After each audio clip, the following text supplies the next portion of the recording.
আব্দুল কাদেরের জন্য শুরুটা ছিল বেশ কঠিন। বাংলাদেশের মাটিতে বিদেশি সবজি চাষ করতে গিয়ে হিমশিম খেতে হয়েছে তাকে।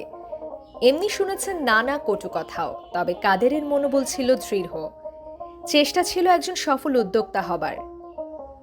মাথায় কিভাবে বুদ্ধি আসলো যে এখানে চাইনিজ ফসল করলে পারে তে কিছু প্রফিট হবে, কিন্তু আমরা এইগুলো তখন ভাবছি যে এগুলো কোনো প্রফিট নাই।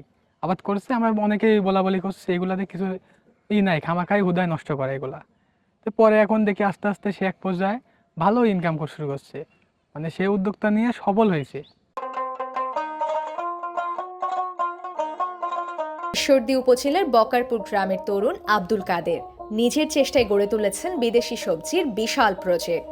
এখন তার সফলতা দেখে অনুপ্রাণিত হচ্ছেন অন্যরাও।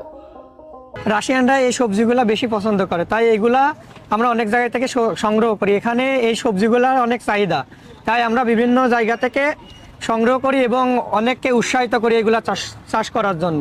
এগুলো আপনার আমাদের দেশের যে সবজিগুলোর থেকে পুরাই ডিফিকাল্ট। কারণ হচ্ছে বিষয় হচ্ছে এটা হচ্ছে রাশিয়ান একটা ভেজিটেবল প্রজেক্ট, কারণ এটা একটা খাবার। এখানে আপনার যেগুলো চাষ করা হয় এগুলো পুরোটাই ভিন্ন, চাষের পদ্ধতি এমনকি আপনার কীটনাশক সবই ভিন্ন, মানে দেওয়া হয় ভিন্ন ভিন্ন জিনিস। সেই ক্ষেত্রে ধরেন রাতে যদি কোনো রকম বৃষ্টি আসতে লাগে সেক্ষেত্রে আমাদের পুরো জায়গাটা ঘিরা লাগে। আবার যদি সাপোজ মনে করেন যে দিনে একটু রোদ পড়ছে বেশি, সেই ক্ষেত্রে আমাদের পুরো প্রজেক্ট আবার কাপড় দিয়ে ঢাকা লাগে।